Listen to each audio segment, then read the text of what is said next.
My name is Rita Turner. I'm the Director of Community Engagement here at the Caring Place. I've been with the Caring Place 5 years now. Part of the functions of my job is to recruit volunteers. We currently have 414 volunteers. I also do the special events for the Caring Place and community engagement, which includes public speeches, fairs, things like that. We started out in the 80s during the last economic downturn.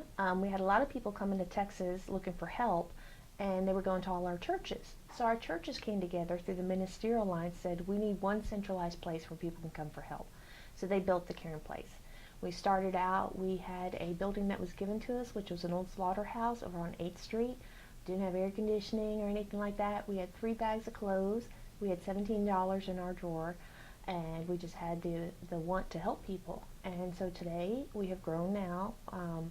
Years down the road, we're now still helping people. We're a $1.4 million operation, and we've expanded our services in the way we can help people also.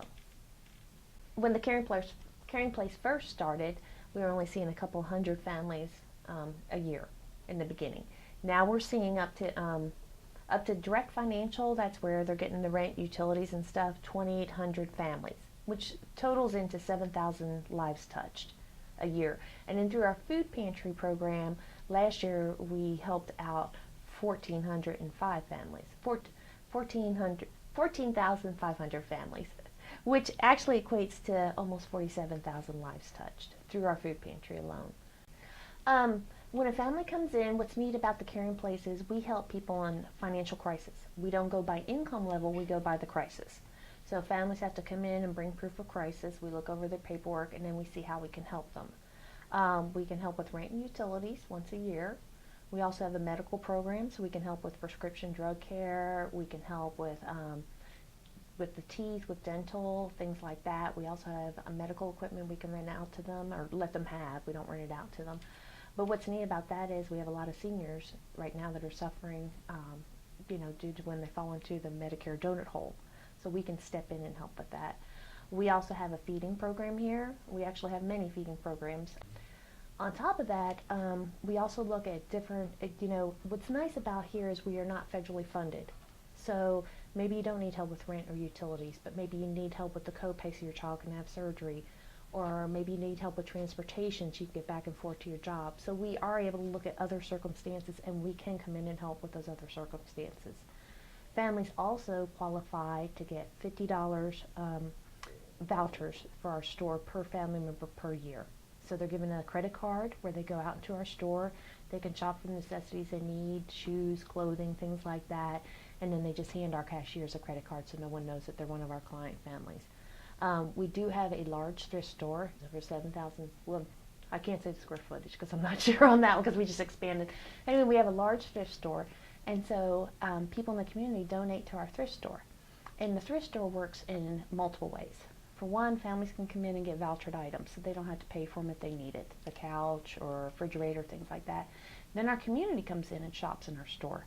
And the money generated in our store covers our overhead. 60% of it covers our overhead, and the rest of the money goes back into our programs.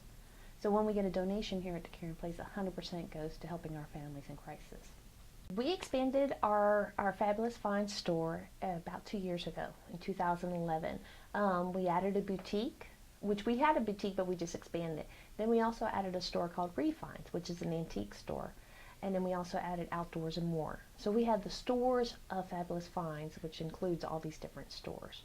And so you really find some unique items downstairs, and it's amazing. We also have a wonderful Facebook page, and so we post some of the nicer items that come in, and we've had people buy them as quick as 5 minutes after being posted on Facebook. They call, and we take payment over the phone for them.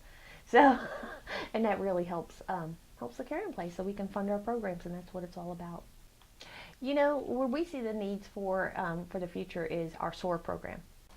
SOAR is a program that we are starting, and hopefully it'll be up and running, or close to up and running, September 1st. It's going to be housed in our old Caring Place across the street that we are now rehabbing back, but it is success through opportunities and resources. We believe that it's better to help families figure out how to stay out of a crisis, and we need to look at the totality of the family and see, do they need help with food? Do they need help with housing? Do they need help, say, with the GED? because we have so many working poor that come in that need help, and so we want to help to make them self-sufficient with the SOAR program. We're going to be bringing in other nonprofits. We don't believe that we work by ourselves. When we all come together as a community, we do so much better work than working by ourselves.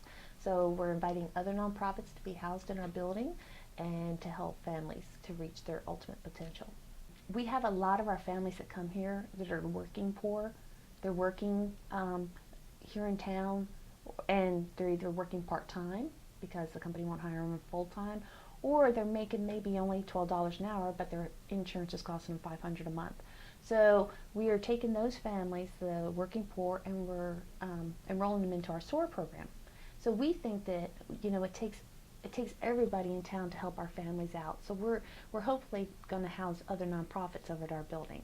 So it's a one-stop shop for our families. They'll get financial money management courses, help with GED, literacy council will be over there, help signing up for Medicaid if they need it, everything that we can do to help them so they can become self-sufficient on their own. Volunteers are immensely important here.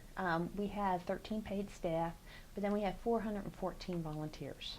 So we couldn't do the job that we do for our community without the help of our volunteers. We are needing volunteers in quality assurance, in our intake process, in cashiering, and then also help with our new SOAR program. If people would like more information on how to become a volunteer here at the Caring Place, they can visit our website at www.caringplacetx.org or visit us on Facebook.